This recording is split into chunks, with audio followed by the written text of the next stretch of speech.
बिजनौर में रालोद मुखिया व राज्यसभा सांसद चौधरी जैन सिंह के जनपद के 2 दिवसीय दौरे के दौरान गंगा बैराज पर डॉक्टर नीरज चौधरी के नेतृत्व में जोरदार स्वागत किया गया, जिसके बाद उन्होंने नुमाइश ग्राउंड पर चौधरी चरण सिंह की प्रतिमा पर माल्यार्पण किया, जिसके बाद उनका काफिला मंडावर मार्ग होता हुआ रायपुर बेरीसाल पहुंचा। इस बीच रास्ते में कई जगह कार्यकर्ताओं ने पुष्प वर्षा कर उनका स्वागत किया। रायपुर बेरीसाल पहुंचने पर जनसभा को संबोधित करते हुए जैन चौधरी ने सरकार को घेरते हुए कहा कि केंद्र सरकार द्वारा फसलों के घोषित भाव आज भी लागत से कम है। किसान अपनी फसलों को लागत से कम दाम पर बेचने को मजबूर है। साथ ही रालोद मुखिया ने महंगाई, बेरोजगारी आदि जनित के मुद्दों पर सरकार को घेरते हुए सभा को संबोधित किया। इस दौरान उनके साथ पूर्व विधानसभा प्रत्याशी डॉक्टर नीरज चौधरी, रालोद जिलाध्यक्ष नागेंद्र पवार, वीरपाल मलिक, आशु राणा, पूर्व कमिश्नर एसके वर्मा, पंकज चौधरी, पूनम चौधरी, पूर्व विधायक चौधरी सुखबीर सिंह, जमशेद प्रधान, जतिन चौधरी आदि मौजूद रहे। कितना प्यार है, कितना लगाव है उनका, हमारी कोई समस्या नहीं। एक समस्या है कि आप वहां पहुंच जाओ।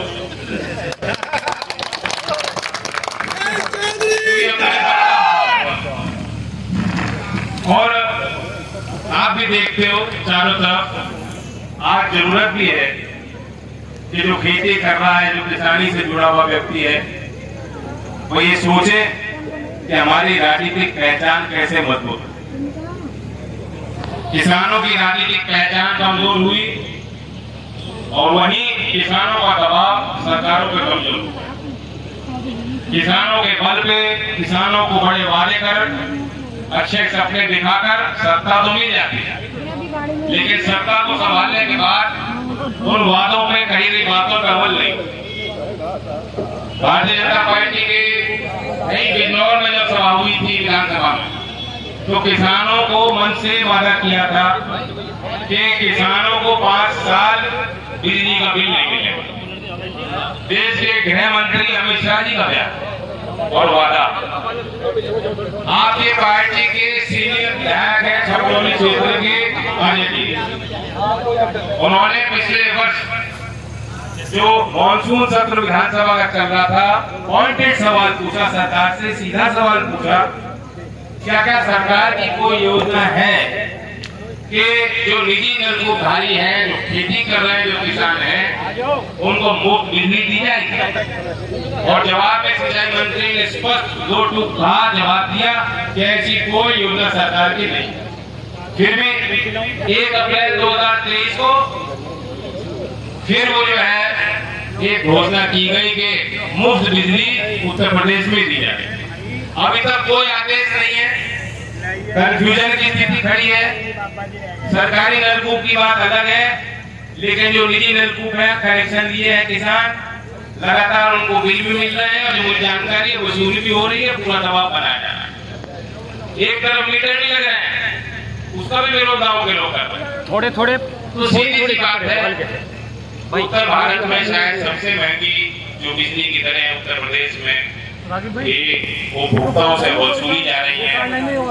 उद्योग को तो फायदा मिल जाता है, बड़े जो खातेदार हैं उनको हर चीज का लाभ मिल जाता है, लेकिन जो छोटे काश्तकार हैं, जो मजदूरी कर रहे हैं, किस तरह से वो अपने खर्चे निकाल रहे हैं, गुजारा कर रहे हैं, वही केंद्र सरकार ने पूछा और अपने पेट ठोकवाई और कहा कि हमने सभी फसलों के दाम पे वृद्धि। सच्चाई क्या है? सच्चाई ये है कि केंद्र सरकार के सीएससीपी जो बॉडी है, जो किसानों की लागत का मूल्यांकन करती है, उनके अनुसार जो कॉम्प्रिहेंसिव कॉस्ट है, जो औसतन लागत है, वो पिछले वर्ष के मुताबिक 7.7% बढ़ गई। और ये कॉम्प्रिहेंसिव कॉस्ट है, ये औसतन है। हम ये मानते हैं कि आप राज्यों से पूछोगे तो राज्य ज्यादा मांग करती हैं, राज्यों के और जो है वो अनुमान जब करती हैं तो केंद्र सरकार को राज्य सरकार बताती है कि हमारे यहाँ तो लागत ज्यादा है, लेकिन उसे अस्वीकार करके केंद्र सरकार की जो संस्था है वो अपना अलग मूल्यांकन करती है और उनके अनुसार भी 7.7% आपकी लागत बढ़ी है। उसमें वो फर्टिलाइजर, खाद, बीज और आपकी मजदूरी को गिना जाता है। उस आंकड़े को मैं आपको बता, अभी जो फसल के भाव घोषित हुए हैं उनमें 11 फसल ऐसी हैं जिनमें उन्होंने मामूली दाम बढ़ाए तो 7.7% से नीचे, यानी लागत ज्यादा बढ़ गई और एमएसपी आपने लागत तक भी नहीं बढ़ाई। और फिर भी आप सुनेंगे सरकार के दावे, प्रधानमंत्री जी कहेंगे हमने स्वामीनाथन कमीशन की रिपोर्ट लागू कर नहीं करी है। स्वामीनाथन आयोग की रिपोर्ट में लिखा था C2 फॉर्मूला में आपकी जमीन का रेंट जो किराया है, क्योंकि ये भी उसमें जुड़ना चाहिए लागत में, और जो आपके और आपके परिवार के लोग जिन पे और कोई काम नहीं है, वो सुबह जाते हैं खेत में ही जा रहे हैं, उनकी कोई लागत नहीं जुड़ रही। A2 के फॉर्म में जो CSAP जिस आधार पर एमएसपी घोषित करता है, केंद्र सरकार जिस आधार पर भाव तय कर रही है, उसमें आपके परिवार की मजदूरी नहीं गिरी जा रही, आपके जमीन का किराया उसमें नहीं जुड़ रहा। स्वामीनाथन आयोग ने स्पष्ट कहा था कि ये नहीं, असली लागत अगर किसानों की माननी है और उसमें 50% मुनाफा दिखाना है तो किराए को और उनकी मजदूरी को जोड़ो। ये जो भाव घोषित करते हैं, ये जो लागत का मूल्यांकन करते हैं, ये अपने आप में गलत है। और फिर कड़वी सच्चाई तो ये है कि एमएसपी किसानों को मिल आ रही। अभी हरियाणा कुरुक्षेत्र में किसानों का वार हुआ और किसान नेताओं को जो है लंबी हिरासत में भेज दिया है, न्यायिक हिरासत में, और वहां की सरकार पूरा दबाव बना। मुद्दा क्या था उनका कि सूर्यमुखी की वहां खेती है और अच्छी खेती कर रहे वालों, एमएसपी 6400 रुपए थी, अब 360 रुपए और बढ़ा दी। वो किसान कह रहे हैं 6400 रुपए तो सरकारी भाव है, मंडी में मिल रहा है 4100। राज्य सरकार घोषित कर रही है कि हम 1000 रुपए और दे देंगे, तो एमएसपी घोषित हो रहा है तो एमएसपी खरीदी जाए। ये भावांतर योजना क्या है, इसे हम नहीं मानते, ये किसानों की मांग। 6400 दिए नहीं जा रहे, 360 रुपए और बढ़ा दिए कल केंद्र सरकार। वहां भी कह रहे हैं कि देखो हम एमएसपी बढ़ा रहे हैं, तो एमएसपी का लाभ भी नहीं मिल रहा। असली किसान की लागत का मूल्यांकन भी सरकार नहीं करना चाहती, और किसी भी किसान को एमएसपी जब नहीं मिलता तो उसके पास कोई तरीका नहीं, कोई रास्ता नहीं। और इस बीच में सरकार कानून लाती है और कहती है कि इसलिए तो हम कानून लाए कि मंडियों को हटाओ और सीधा जो निजी खरीदार होंगे तो किसान लाभ में होगा। ऐसा नहीं, किसानों ने उस बात को समझा कि सरकार का हस्तक्षेप रहना चाहिए, क्योंकि सरकारों की जवाबदेही है। सरकार से तो फिर भी किसान कुछ मांग सकते हैं, पूरी तरह से निजी उद्योग के रास्ते चला जाएगा और कोई हस्तक्षेप कानून के माध्यम से सरकार का नहीं रहेगा तो किसान का। इसलिए किसानों ने विरोध किया कि जो निजीकरण का दौर है बड़े लोगों के फायदे के लिए, हमारे फायदे से कुछ होना नहीं। 13 महीने किसानों को लगातार संघर्ष करना पड़ा और एक मिसाल पैदा हुई कि लोकतंत्र में इतनी जिद्दी सरकार जो 13 महीने तक आम जनमानस की जनता से जुड़े हुए बात को ना समझे, सामाजिक आंदोलन को ना समझे, 13 महीने नहीं लगने चाहिए। चौधरी अजीत सिंह जी का जमाना आपने देखा, कई बार आंदोलन होते, बीच बीच में कुछ ऐसे मुद्दे आते थे जो इसका आह्वान करते थे चलो दिल्ली चलो, और आप लोग बड़ी संख्या में दिल्ली पहुंचे। एफआरपी का 2009 में आंदोलन हुआ, लोकदल तो विपक्ष में था, यूपीए की सरकार थी। केंद्र सरकार ने जब संसद सत्र नहीं चल रहा था कि FRP fair and limited price केंद्र सरकार तय करेगी, कोई भी राज्य की सरकार गन्ने में अगर उससे ज्यादा घोषित करती है स्टेट एडवाइज प्राइस, तो वह निजी मिल मालिक देने के बाद नहीं होंगे, वो सरकारी खजाने से वो रेट किया जाएगा।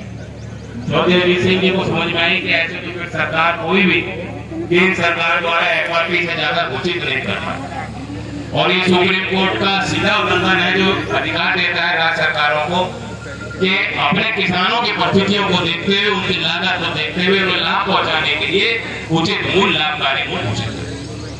चौधरी साहब ने एक दिन बुलाया कि चलो जंतर मंतर पे आओ, हम संसद का घेराव करेंगे। और संसद का घेराव कहाँ होता है, जंतर मंतर पे पहुंचे, वहां सभा हुई, विपक्ष के नेता आए, 4 घंटों के अंदर केंद्र सरकार ने उस बात को समझा। चौधरी अजीत सिंह और विधिवत जो बिल संसद में पेश हो चुका उसे संशोधित किया। तो आप सोचिए कि आपको संवेदनहीन सरकार चाहिए जो किसानों पे धौस चलाती हो, जबरदस्ती करती हो, जो जबरदस्ती से शासन को और सरकार को चलाना चाहती हो? ये ऐसी सरकार चाहिए जो आपके अहमियत को, आपकी बात को, आपके तर्क को, आपकी लड़ाई और पीड़ाओं को समझे। जनता के आगे झुकने से कोई कमजोर नहीं हो, कोई मजबूत है शासक जो जनता के आगे झुके। आज इस देश को ऐसी सरकार मिल रही है जो एक डंडे के आगे झुकने को राजी है, बड़ा ढोंग खड़ा करने के लिए, लेकिन संसदीय परंपराओं को खुद वे समझते नहीं, जानते नहीं और उन्हें बढ़ाना नहीं। जात पात से कोई फायदा नहीं है। हमारी मूल समस्याओं की तरफ सरकारों का ध्यान जाए, जनप्रतिनिधियों पे हम लोग दबाव बनाएं और ये लोग काम ना करें तो अपने जनप्रतिनिधि बनाएं। यहाँ पूरी कोशिश है, अपने पिछले चुनावों में भी की, दाद देता हूँ, कम समय मिला प्रचार का, लेकिन पूरी कोशिश है आपने की, लेकिन मायूस होने की बात नहीं है। उससे हमने और बढ़त हासिल की है। हाल के नगर के चुनावों में भी कम समय में दोबारा कार्यकर्ता खड़े हुए, उन्होंने मोर्चा संभाला। मैं सभी कार्यकर्ताओं को बधाई देता हूँ। लंबा संघर्ष रहेगा, लंबा रास्ता रहेगा।